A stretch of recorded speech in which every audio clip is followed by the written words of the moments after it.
one of the most precious parks in Africa, is home to many of the planet's most endangered animals.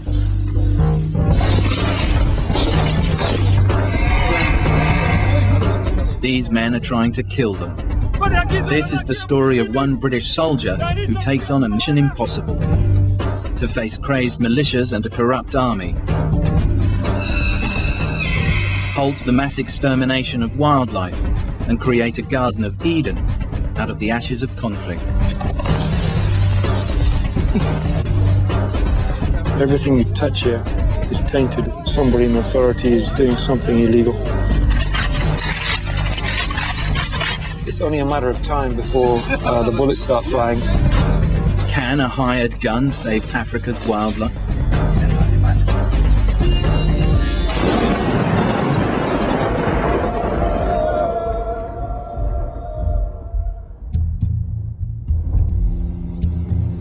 I've been covering the Congo for 15 years. I was last here 2 years ago to report on a war which left at least 3 million dead. I've come back because however terrible their lives are, the Congolese never give up, and we should never give up on them. Today there's a sort of peace, but chaos and corruption is starving the Congolese of the elements for their recovery, their minerals and wildlife.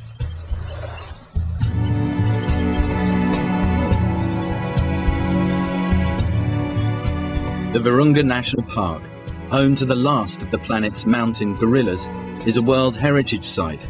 Tourism could help fuel the nation's recovery, but its animals are being slaughtered at an alarming rate. It's not hopeless.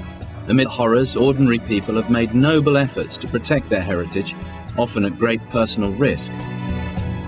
More than 100 rangers have been killed protecting the wildlife in the eastern Congo over the last 5 years.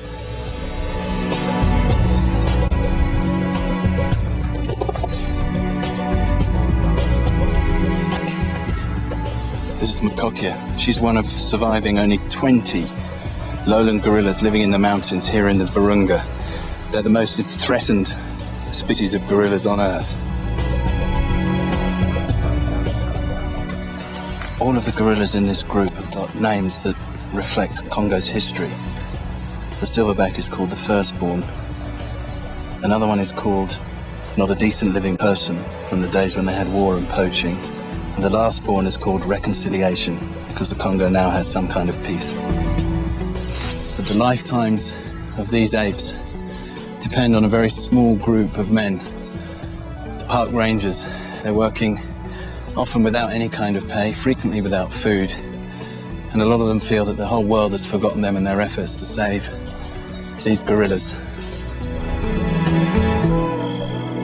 Deep in the Congolese jungle, a controversial new effort is being made to help keep the rangers alive, so that they can continue to defend the wildlife.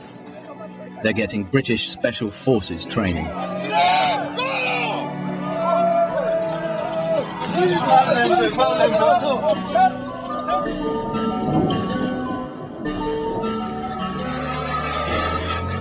Somewhere at the end of this track is a former Royal Marine called Lieutenant Colonel Conrad Thorpe. He's being paid a pittance to retrain some Congolese park rangers to guard against poachers and bandits.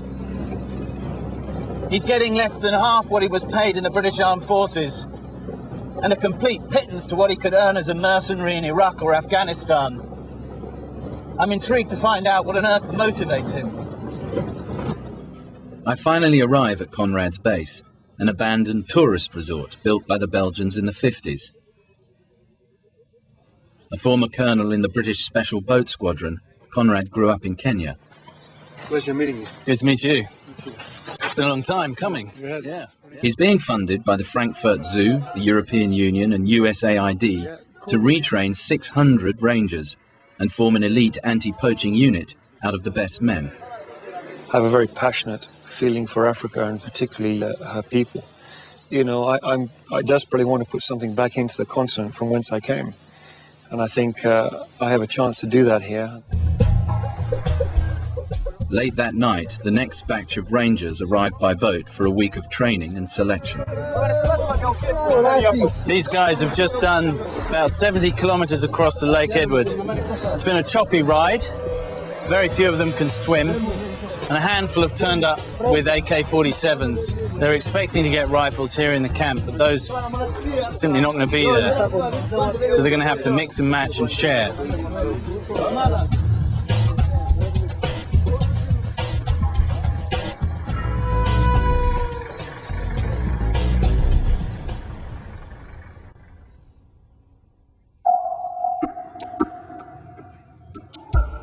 The rangers serve the ICCN, the Congolese Institute for the Conservation of Nature. Like the country itself, the ICCN is bankrupt. These men have had it incredibly tough. They have no equipment, and some rangers haven't been paid for a year. Some of them are in their 70s. It's difficult to retire men who've been working for free. Pesa hiyo si sawa kabisa. Hiyo machi umeshika kabisa. Ndiyo. Wewe uko mbali sana huko nyuma. Kwa nini? Ndio, songesha hiyo kichwa yako mbele kidogo. Songesha mbele hapa kidogo. There's no rear sight. And what's left of the foresight is almost non-existent. So this weapon is useless as well. Conrad's having to start pretty much completely from scratch in teaching these guys to shoot. They may have been carrying weapons for 10 or 15 years, but a lot of them are looking down the rifle with the wrong eye, or the rifle itself is in a ruinous state. It's extraordinary that any of these guys are still alive, and no great surprise that the 109 have already been killed. The rangers have been told they'll get regular meals, a regular paycheck, and new guns to defend themselves if they make it into the advanced anti-poaching unit. Competition promises to be intense. They do it with no food and no pay. And you're expected to protect elephants, buffaloes from marauding bands of, thugs basically. And they do it. Why do they do it? And they love their job, eh? I mean, we gave them $1 each yesterday. $1. What is that, 60 pence? $1. And these guys, the morale went through the roof, man. Every one of these rangers has seen some kind of fighting in defense of wildlife. I got 2 bullets here because, but I had a charger, a magazine of a weapon. That bullet, the magazine stopped the 2 bullets. Did you kill any of them? Yes. How many? It was at about 5. About 5? Yes. Why are you killing people to protect animals? Does that make sense? The problem was we tried to defend ourselves. We could arrest them, but as they started by firing us, we were obliged to defend. So this guy was speared in 96. Atamoto over there was shot in 98, 3 times, twice. 2 of the bullets didn't do him any damage. Guy over there had his finger broken and a colleague was killed. There's just a random selection of the sort of things that happen to the park rangers here. Every ranger is assessed on his mental and physical stamina.